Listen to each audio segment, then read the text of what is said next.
When we got to the parking lot, we realized their car had been towed. It was like a scene from a comedy. So we helplessly hopped into Kara's car.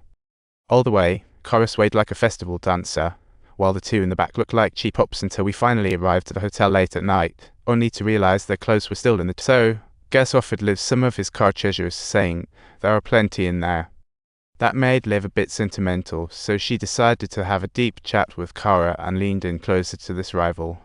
Kara looked like she just stepped off a fashion runway every day, all glammed up and dressed to the nines, reminding me of my mum. My mum back then had never laid eyes on anything more stunning than herself. She never took baths or seasonally changed her outfits. She was never satisfied with what she'd seen, never said she didn't like things. I thought my mum was a bit quirky, and it was all thanks to her mother's teeth. More importantly, it's her overwhelming insecurity. Can you feel that? Yeah, exactly. Let's hear what's actually going on with him. Honestly. I genuinely didn't know if I could carry on, and surprisingly, Liv began to empathize with Kara, thinking that Kara had it rough. Thus, they showed up hand in hand in front of Will, making him furious. They were supposed to have dinner as a group, but he opted for a solo fight. This cannot happen. Don't get me started on my inactivity, of course, if I were incapable. You can't escape star life for even a single day. Talk about flirting with danger right at your doorstep. Her husband's infidelity left her feeling hurt, yet moments ago, she inadvertently wounded him too, so she couldn't help but doubt at his betrayal. Their dinner as a couple ended on a sour note, and just as Liv was headed back to her room, Kara stopped her with a concerned inquiry about the drama. Liv knew that the closer she got to Kara, the deeper Will's hurt would be. When everything circles back to the undeniable truth of Will's infidelity, the conversation fell apart for the umpteenth time. Will was at the bar, getting thoroughly wasted, and when he stepped out, he ran into Kara, another meet-up for two heartbroken souls. Liv woke up to find Will missing and realized her phone was left behind. She opened it to see a text from Kara saying to meet at the waterfall in the forest. This betrayal left her mind spinning. Rational thoughts had gone out the window. She sprinted toward the waterfall in the forest, consumed by revenge, and spotted someone in a red raincoat. That was Will's outfit. Yet when she returned to the hotel to practice in front of the mirror, her knock interrupted, and she feared the cops had come.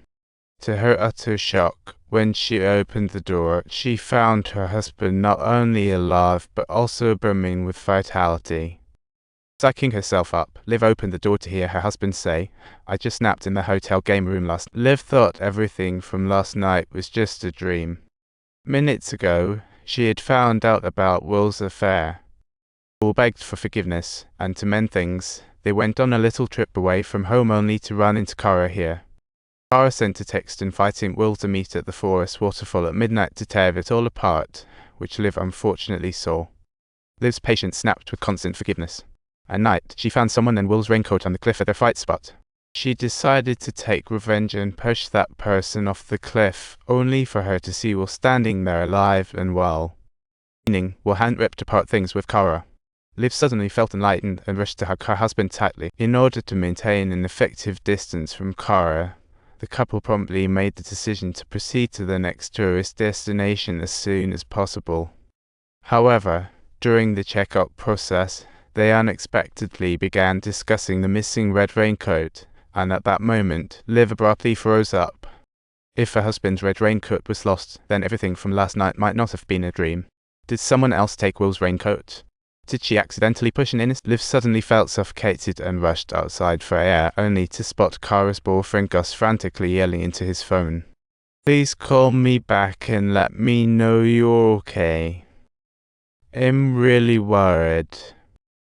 "Hello? What's wrong?" He asked Liv if she had seen Kara, and that confirmed for her. Last night was not a dream. The one she pushed could be Kara, and no one. So to keep her from getting caught, she had to act like nothing happened and went along with Gus to report Kara missing, even pretending to search the woods with the police. Soon following the police dog, they found a barely breathing Kara, but when she woke up, she had no memory of what happened.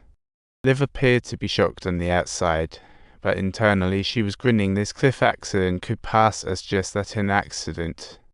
She thought a few days of recuperation would do Kara good, but then she got the awful news from the hospital the next day. Kara eventually succumbed to her injuries, and a wave of guilt overwhelmed her, spreading relentlessly within her heart. She called her mom, as Kara had resolved to face the consequences of her mistakes and bear them bravely. This call wasn't just for comfort, it felt like a farewell. After hanging up, Kara decided to turn herself in. She left a farewell note for her husband and walked toward the investigating officers when suddenly she was stopped by Will. She confessed to Liv that she had actually seen Kara prior to her passing away, and they had engaged in a conversation in the game room. Kara hoped Will would join her, but he refused. They parted, with Will begging, "Liv, save me, it'll be okay. I need you to be my boyfriend." Before they knew it, the police arrived to ask questions. Will stated, "We just had dinner and went straight to our room." Then he turned his head towards Liv with a look of entreaty, and just as the husband had mentioned, they had succeeded in evading the police investigation, but only temporarily.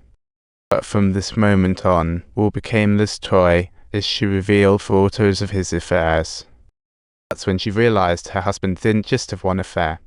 Unable to take it anymore, she confronted him face to face to find out about his other mistress, Marlene. So, Will acted like a meek little lamb in front of her, seizing the moment to shout, "I can handle this." Liv was nearly at her wits' end with this marriage. I think the story is interesting. Don't forget to subscribe to my channel.